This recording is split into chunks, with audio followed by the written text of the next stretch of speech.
Good morning. Today we will start characteristics of Indian economy. Now, Indian economy. What is Indian economy? What is Indian economy? A big question it is. Alright. Now, Indian economy consists of all the production unit or industries. This means where production is taking place, like firms, factories, workshops, mines, shops, railways, hospitals, school, colleges, offices, bank, wherever you are getting employment, alright, is known as Indian economy. This means all the production unit or the institution which gives us employment or our livelihood and produce a variety of goods and services which are required by us because we are human beings and required by us regularly. Clear? This is known as Indian economy. Now, Indian economy is classified into three broad categories or sectors. Alright.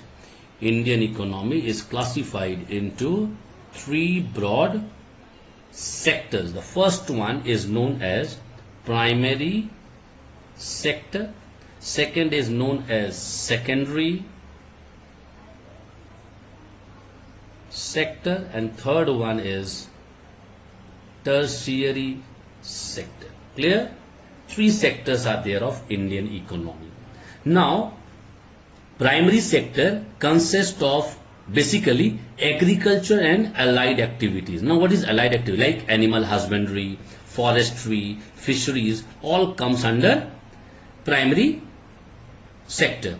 Now, secondary sector, it is also known as manufacturing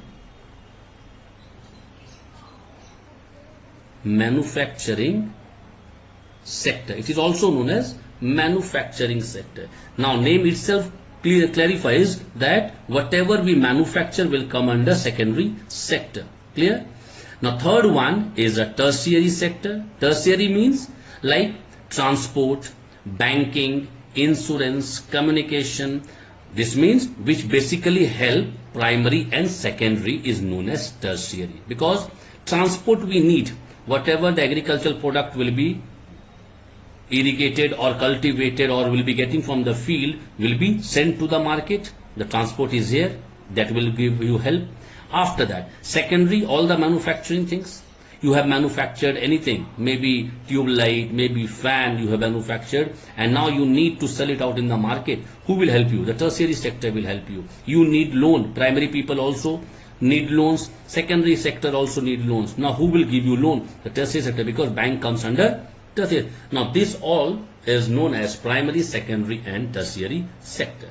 Now, we will come to know about the characteristics of Indian economy. Now, Indian economy is also known as underdeveloped economy. You know that. Indian economy is also known as underdeveloped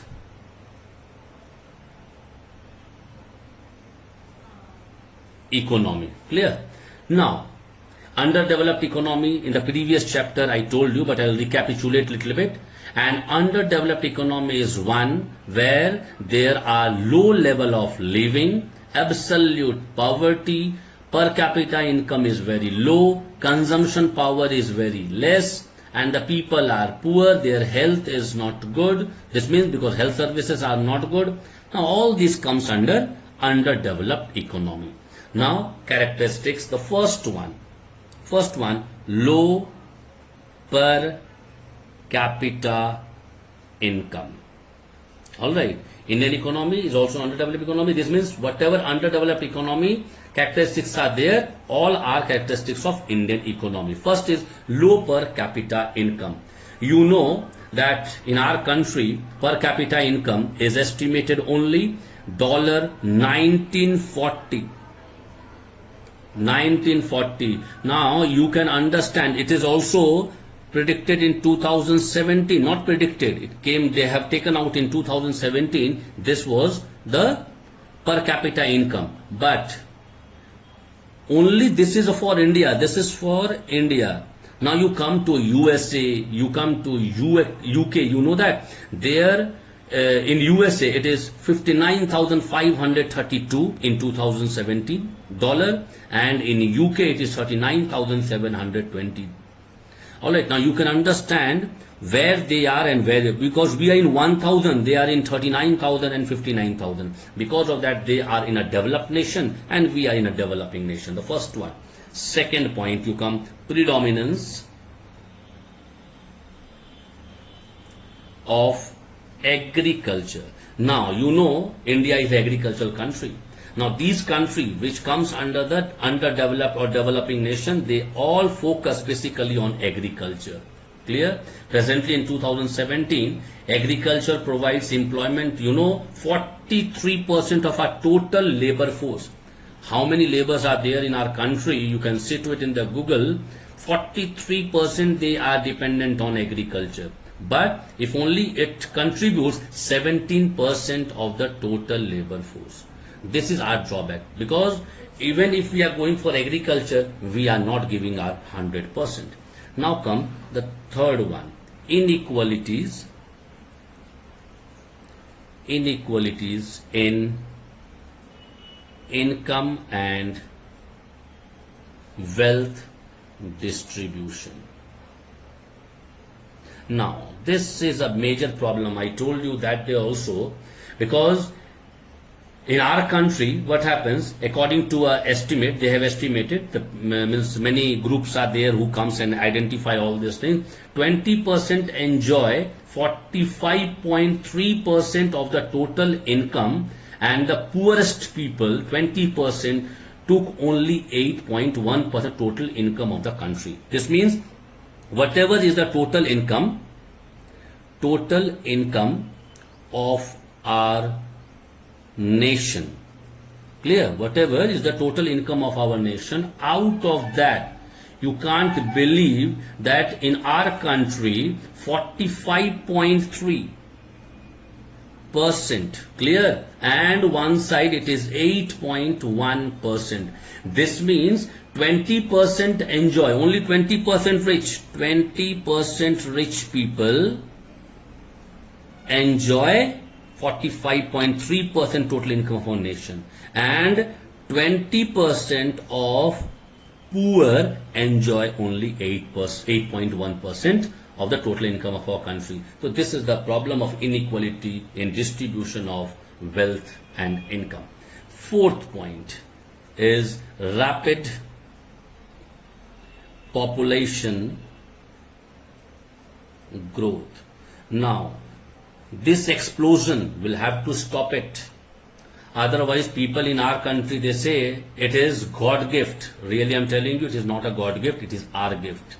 You will have to stop this population growth. Otherwise, what will happen, we also don't know. Because estimation of 2011 census, the population of India was 121 crore. Alright, and in 1951, it was only 43.9 crore. So you can understand where 43 and where 121 crore people. So obviously it is estimation of 2011. I'm telling you now in 2021 again census will be there. We will come to know the population growth of our nation. Because what I feel that we will defeat even China also in 2021 in our population. Reason I'm telling you, because in between they have stopped taking the too many children because they were levied tax on them. If you are taking more than 2 child, you'll have to pay tax. It was China. But in our country, never it happened. But if this type of population growth will take place, I don't know what step government will have to take. Clear? Next one, number 5, is low level of living. This is a major problem. You know, our salary is very less. Per capita income is very less. Alright, maximum people, they live below poverty line. What you are expecting of their living standard? Living standard will be poor, because as per the latest estimate of poverty in 2004-5, 37.2% of our country's population, they live below poverty line. 37.2%. You can understand. All right, they live below poverty line, which has come 21.9% in 2011 and 12. This means little bit increment is there. This means salary is increasing slowly, but this pace will not help India to become developed nation. Clear? Now come the sixth point. Sixth point is existence of chronic unemployment and underemployment. Now this is a chronic problem. Like we have chronic disease, this is a chronic problem, because as per the estimation, 8.2% of the labor force is unemployed. All right, and 21% they are underemployed. You unemployed means not having job, underemployed means they are getting job sometime and they are not getting job sometime. So you can understand in such a huge country where population is more than 135 crore at present, more than that, where people 8.2% and 21%, you add approximately 30% people, we can say they are jobless. So it is a big problem. We'll have to sort out this problem by any means. Clear? Now come the seventh one. Lack of entrepreneur. Now this is a big problem in our country. No one loves to take a risk, and you know without risk there is no gain. Entrepreneur people, they don't want to become entrepreneur in our country, but you go to other country like USA, China, UK, you go to those countries, Australia, then you will come to know the people, they come up with the good ideas and they start their own industry and they are giving job to so many people. But in our country, people, they love to get job, not to give job. But you will have to become giver, not taker. Then only you can become entrepreneur. Clear? Next one, the number 8 point. Low level of technology. Now this is the major problem. I told you last class also that whatever the other country, they leave their technology, when it becomes outdated in their country, that comes in our country as a new machine or new technology. This we will have to leave because we are in a backward condition. Old and outdated techniques of productions are largely used both in agriculture also and in industrial sector also, which should be stopped. Now come number 9th point. 9th point is underutilization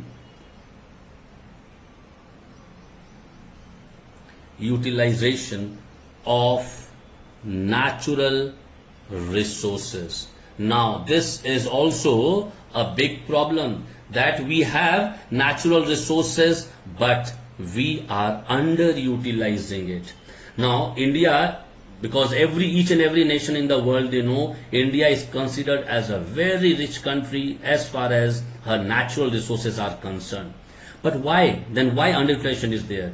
Because of the various problems like lack of transport facilities, old and outdated techniques we are using, shortage of money we have, the capital. Alright, market is not a very vast, small market we have. After that, huge resources are underutilized because of all these points, and when we will take over all these things, this means we'll have to improve our infrastructure to utilize the natural resources fully. Clear?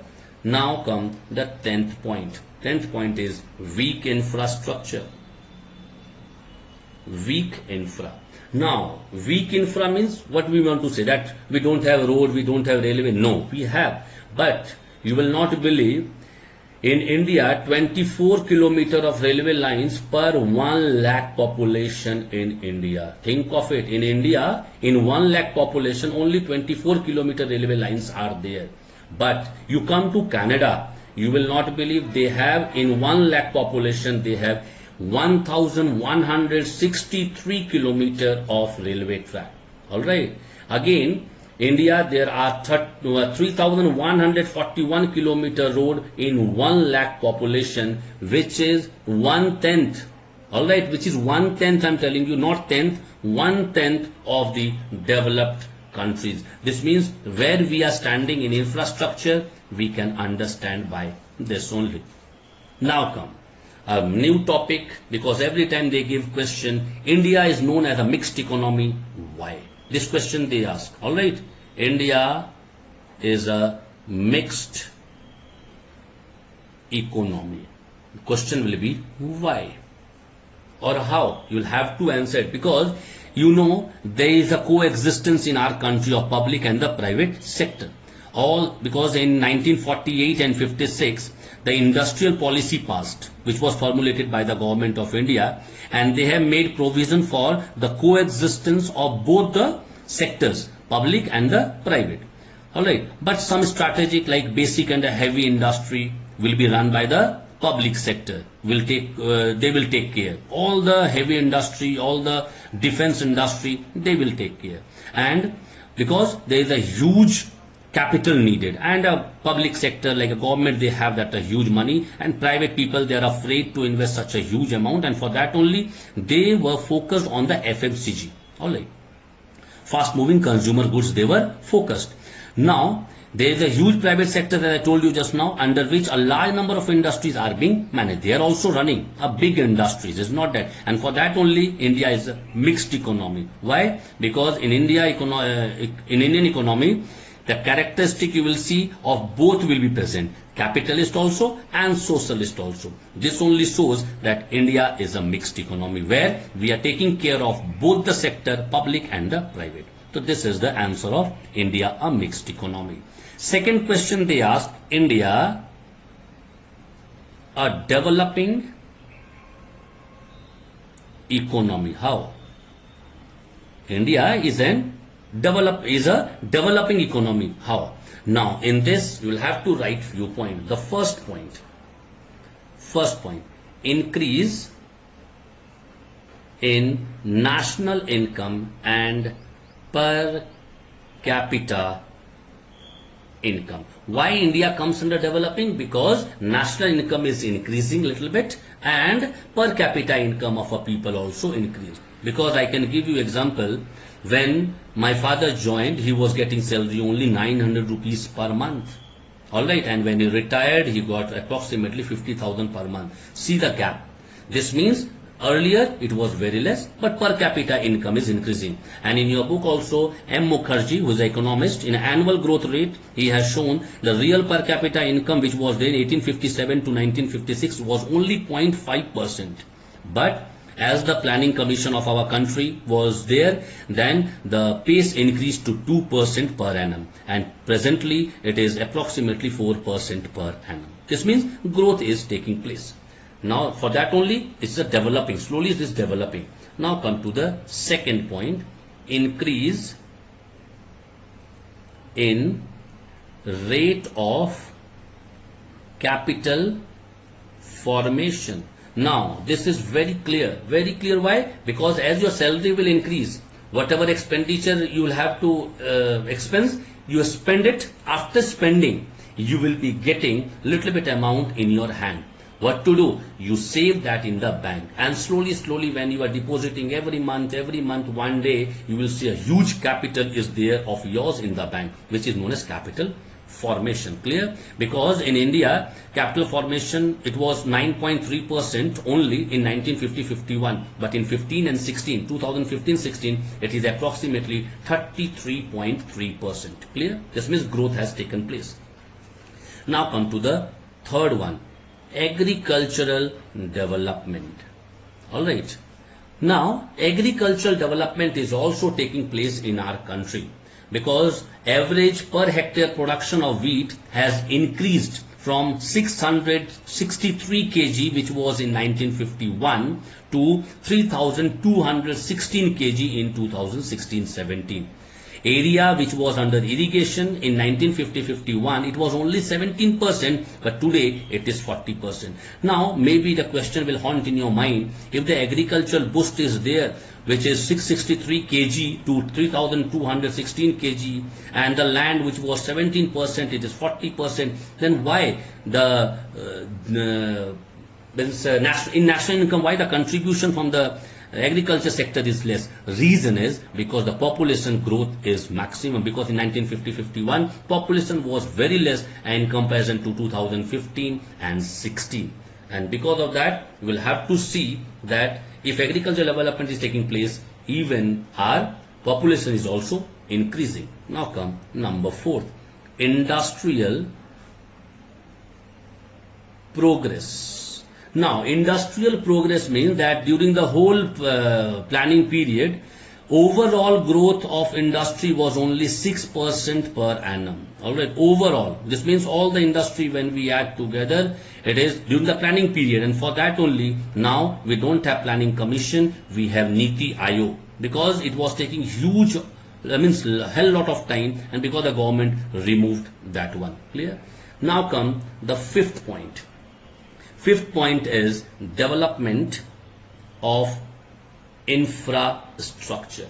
Now development of infrastructure, just now I told you, it is very poor in our country. When the planning period was there, planning commission was there, that time infrastructure developed considerably, but not too much. Like power generation capacity has increased. Alright. After that, airport increased, airways increased, telecommunication increased, railway, roads, seaport, everything increased. But as per the population, it is still less. We'll have to increase more. Now the 6th point, development of social sector. Now this social sector means you'll have to improve your health department, education department, because many people, they are going abroad country for the treatment of their cancer and all that. Why they are going? Why in our country we don't have such a good doctor who are treating patient in abroad country? Why we don't have? We have, but brain drain takes place. The good doctors from our country, they go to abroad country and they work there, because there they are getting huge remuneration as well as good prestige. But in our country, you know, if a patient will die in a hospital, we cane doctors nicely. That is a problem in our country. Clear? Now come, again one question comes every time. India is known as a planned economy.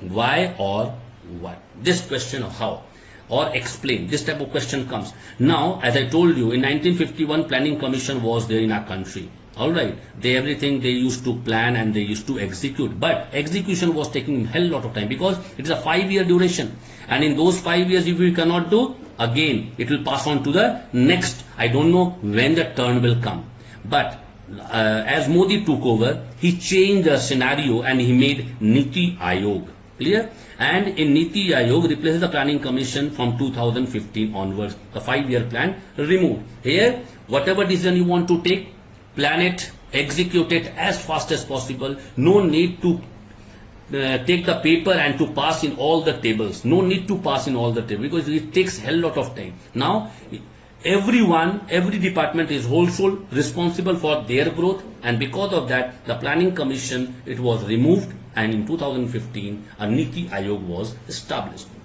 Again one question comes, India a federal economy. Alright, India is a federal economy.